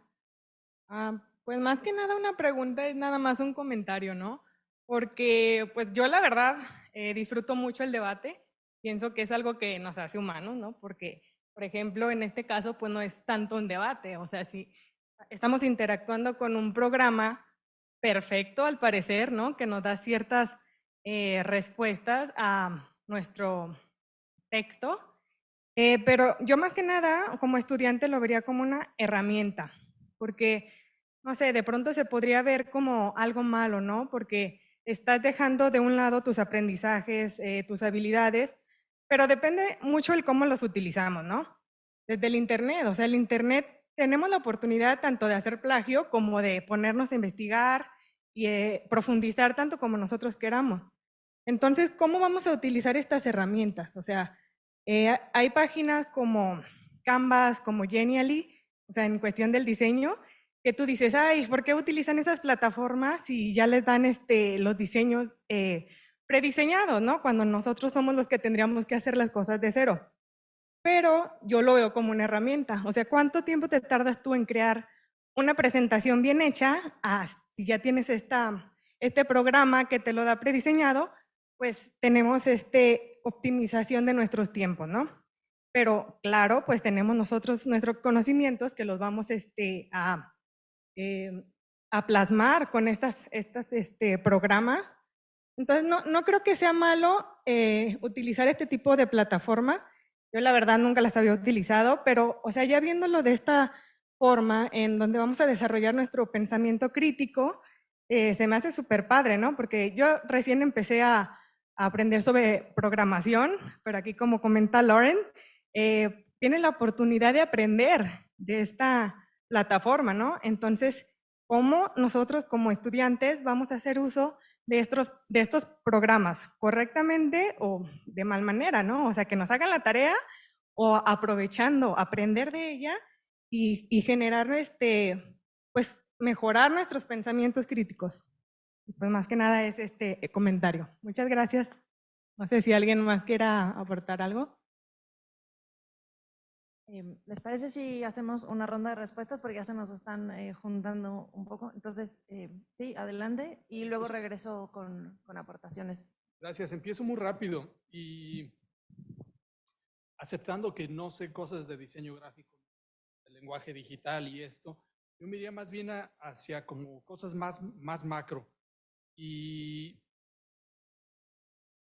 como decía Silvia en un primer momento, en realidad estamos respondiendo con nuestros fantasmas, estamos respondiendo con lo que tenemos en la cabeza porque no tenemos referentes. Estamos viviendo un momento único porque es una inteligencia artificial que nos aporta cosas que además está en competencia directa con otras. Ayer se presentó ChatBart de Google, porque no puede quedarse fuera del negocio. Entonces se están dando con las chanclas, la toalla y la jabonera, se están dando con todo, ¿no? Y está bien, se trata de ello.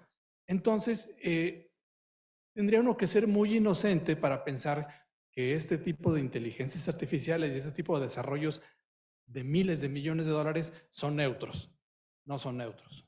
No son neutros. Aquí, perdónenme que lo diga, no son neutros. De lo que se trata es de generar un negocio. ¿Quién es el principal afectado? Google.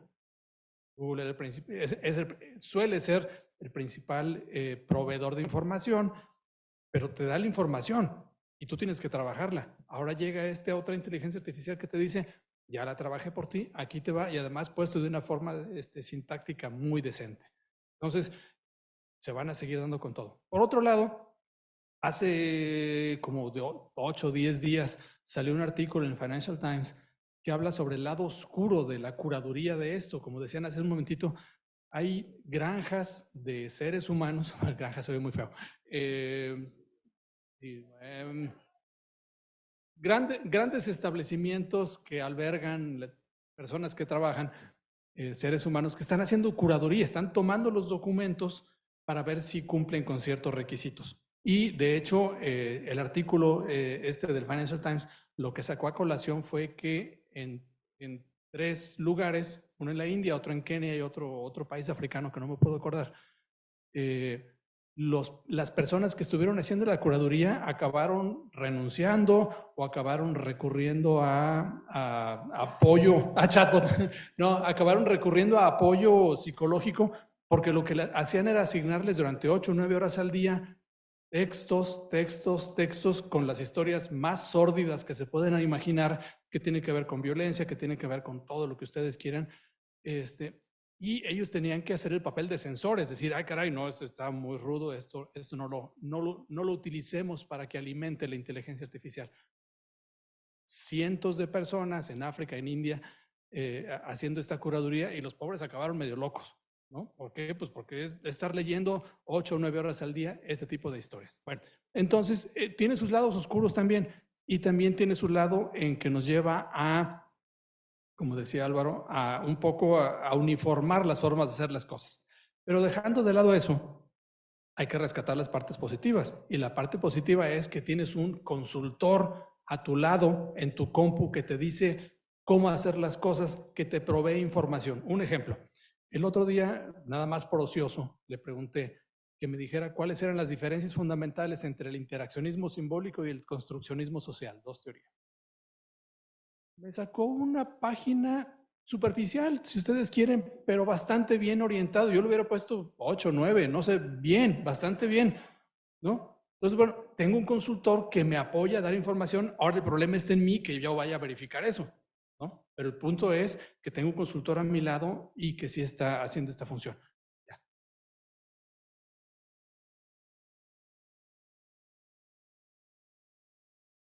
Bueno, creo que parte de esta como reunión, panel, no sé cómo se llama, es que hay muchas respuestas que muchas preguntas a las que no tenemos respuesta. ¿Cómo usarlo? Realmente no sabemos. ¿Qué cosas son permitidas? ¿Cuáles no? Tampoco hay una política general de usos de IAs, no sabemos. Y creo que, de acuerdo con Luis, pues una buena estrategia es ensayar. Y si nos aproximamos a la estrategia seleccionista que dice Lauren, ver cuáles funcionan y cuáles no. ¿Sí? Usos adecuados y usos riesgosos para el proceso. Hay unos que claramente sí. Si yo quiero hacer un ensayo, pedirle un ensayo, pues no es adecuado o es riesgoso para aprender a hacer ensayos. Pero creo que es el momento de hablar de eso y muchas de esas respuestas no las tenemos. Y pues bueno, digo, algunos elementos, ¿qué tan modificables o adaptables son las bases? Pues están entrenadas hasta 2021, ¿no? ¿Cómo? Pues como medio lo dijo Juan Carlos, ¿no? Pero están saliendo otras modelos similares a ChatGPT. Y en ese sentido también, digo, hay algo ahí interesante que se empieza a debatir, ¿no? Que es que a partir de estas, bueno, es terriblemente polite, ChatGPT es terriblemente polite. El otro día estaba yo con un amigo español, ¿no? Y entonces estábamos discutiendo de ChatGPT. Y le dije, oye, ayúdame y escribe por favor un chiste de un mexicano y un español académico. Dijo, eso es inapropiado, ¿no? ¿Cómo se te ocurre? Entonces, está súper, digamos, ustedes pregunten cualquier cosa. Yo alguna vez igual hice una pregunta mucho menos polite, ¿no? Y o sea, no pasas, aunque ya hay algoritmos que te permiten pasar, digamos, hasta cierto punto esos filtros. Entonces, pero sin duda, una preocupación que tienen es que dicen que en 14 días ChatGPT ha escrito más que todo lo que se ha escrito en Internet desde que se creó Internet. Entonces, imagínense esto, ¿no? O sea, si estamos hablando de 100 millones de usuarios que están produciendo, ¿no? Bueno, que ChatGPT está produciendo, ¿no?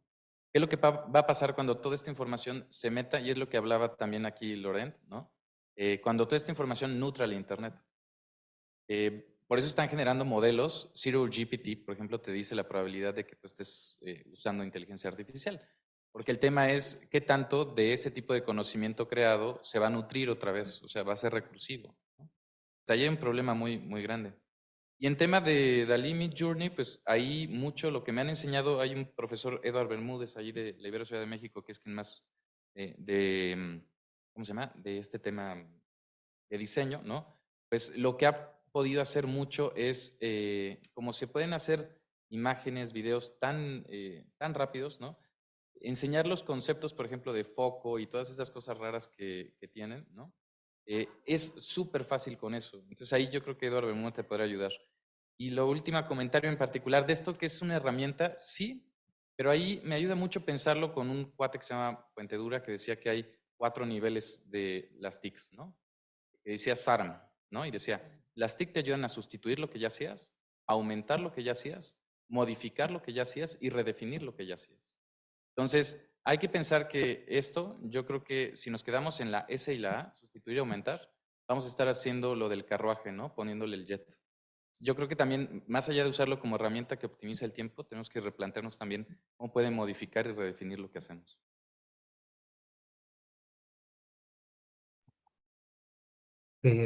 Súper interesante. Bien, digo, tratando de precisamente retomar algunas de las preguntas. Hace un año estaba el GPT-3, que ese ya está disponible en la API. Entonces, esa sí es más customizable, sí, con información. Nada más ya tiene costo y tiene cierto costo por el número de tokens que genera, ¿sí? Pero la gran ventaja de esta nueva versión o este fine tuning del GPT-3, es que ya tiene la optimización. Sí, entonces ya un montón de gente, espero, no sé, bueno, yo no sabía de esta forma en la que estuvieron discriminando los documentos, pero esta versión ya lo tiene. Entonces es lo que lo hace como especialmente interesante. Aún así, una forma de uso, por ejemplo, le pueden dar instancias como, estas son las respuestas correctas en un examen, ¿no? Tarará, tarará, tarará, tarará. Sí, quiero que tomes estas respuestas como criterios. Y después, ahora sí, estas fueron las respuestas de los estudiantes y genérame una tabla donde califiques. ¿Sí? Esa es una manera de, digamos, de utilizarlo con información nueva, ¿sí? Que tú se la proporciones. Ahora, deberíamos creer en la clasificación que nos da. Al final yo creo que en eso al menos se resume parte del uso, ¿no? Al final el que tiene el criterio es uno, ¿no? Si nos vamos, por ejemplo, pensando en los niveles de evidencia, no sé, en tratamientos psicológicos o en medicina basada en evidencia, el nivel más bajo, ¿sí? Es el experto, después los ensayos de caso único, después los ensayos aleatorizados y los ensayos aleatorizados a doble ciego, ¿no? En ese sentido, nunca le hagan caso a sus profesores, háganle caso a los artículos. No le hagan caso a ChatGPT, háganle caso a los artículos. ¿Sí? Utilicen los artículos o la información revisada por pares para generar un criterio. O al menos yo les digo eso a mis estudiantes, ¿no? Seguramente les estoy diciendo mentiras, chequen, ¿no? Con la idea de que formen un criterio. Entonces, al final en la herramienta, pues es eso, ¿no? Utilizarlo con criterio y tal vez nosotros como profesores tratar de formar criterios, ¿no? Ya sean científicos, ¿sí? Basados en la descripción, predicción y control de variables y la revisión por pares, o tal vez filosóficos, ¿no? En responder preguntas de cómo pensamos lo que pensamos. Y con eso sería todo por mi parte. Muchas gracias. Empezando a cerrar un poco esta conversación, se han mencionado muchas ideas que me parecen muy importantes. La parte de la reflexión ética que habría que seguirnos planteando en el uso de estas herramientas, el usarlas de inspiración. Y me gustó mucho, Luis, lo que decías al principio, usarlos como inspiración para la reflexión y el análisis.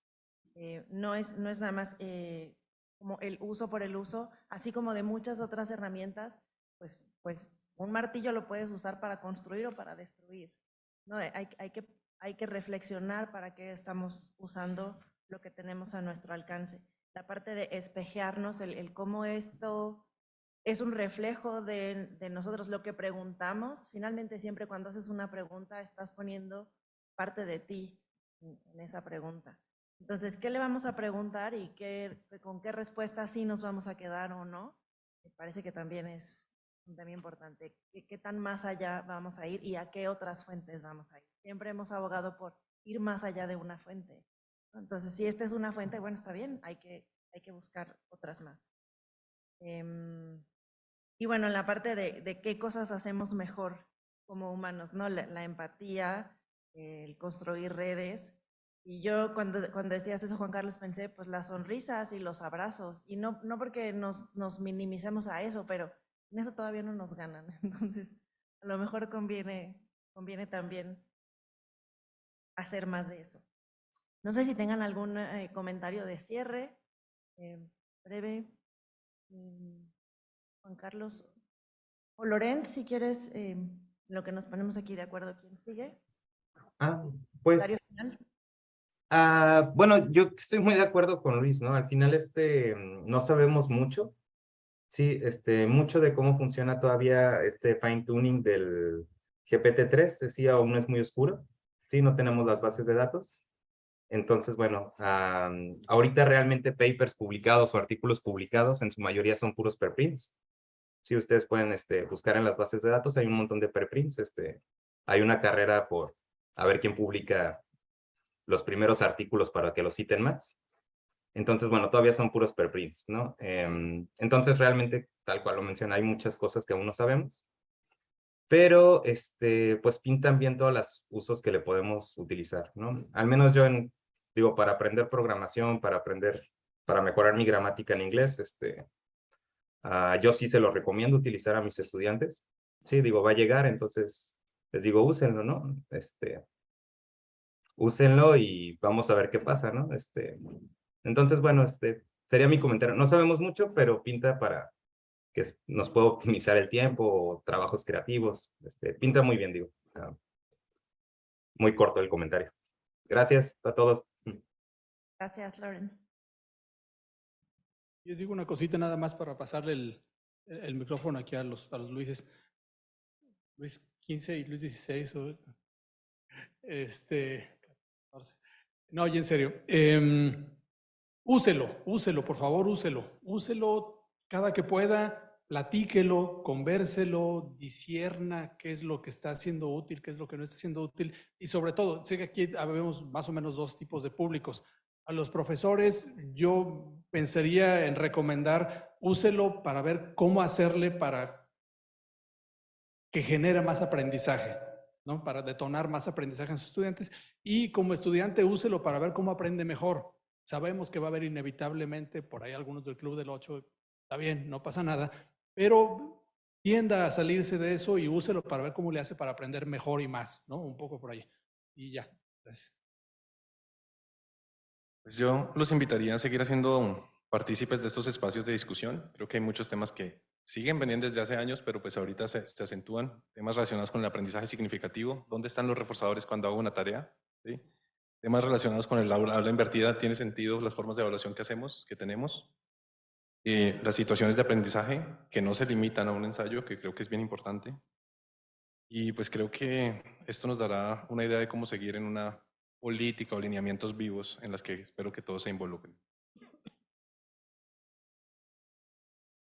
Y yo creo que en esa tónica también he hablado mucho de la potencialidad que nos da este tipo de modelos para espejearnos, pero yo creo que tenemos que pensar siempre que el espejo que nos ofreces no es un espejo de probador o es un espejo de feria, siempre está distorsionado. Y eso no se nos puede olvidar. Sí nos va a dar ese espejo, sí nos va a potenciar, pero siempre va a ser un espejo que tenemos que saber que fue modelado por alguien más para que nos veamos más delgados y compremos ¿cómo se llama? El software. Y eso, en este sentido también, no hay que olvidar que pues, ChatGPT lo podemos usar ahorita, tenemos $18, pero cuando se acabe, ¿no? Ahorita no nos los hemos acabado, cuando se acabe, ¿quién lo va a poder seguir pagando, no? Digo, vamos a ver otros modelos que vengan, pero esto también va a incrementar también, yo creo que las brechas. Entonces, pues, esto, digo, a mí cuando salió y cuando hablé la primera vez con Juan Carlos, ¿no? Que fue como, está padrísimo, ¿no? Es súper emocionante, pero no tengo ni idea ni de las posibles consecuencias que tenga esto. Y en ese sentido yo creo que vamos a tener que tener un ojo ético, ¿no? Como ya también dijo mi tocayo, compartir, sobre todo sistematizar. Y también yo creo que lo más interesante que van a surgir ahorita, y espero, es que sean más preguntas, ¿no? ¿Qué se viene y qué nos vamos a seguir preguntando? Y cómo esto va a seguir, digamos, entrando. Y espero que, verdaderamente espero que sí como universidades, ¿no? No distanciemos lo que sucede en la sociedad con lo que sucede en las aulas, ¿no? Entonces creo que tenemos ese riesgo, algunos ya lo están haciendo, algunas instituciones, pero creo que es muy importante que lo que suceda en la sociedad también, justo, porque somos eco de la sociedad, ¿no? O sea, nos debemos, antes de que con el estudiante y que con los padres de familia y demás, nos debemos con la sociedad. Y con eso cerraré. Muchas gracias. Gracias, Loren. Gracias, Luis Medina, Luis Silva, Juan Carlos. Gracias a todas y a todos quienes asistieron a esta charla, tanto aquí en el auditorio como en Zoom. Y bueno, pues sí, seguramente en los próximos días seguiremos conversando sobre este tema. Y yo creo que la invitación está ahí, ¿no? A estar atentos, reflexivos, con una mente abierta, pero crítica. Y pues muchas gracias. Buenas tardes.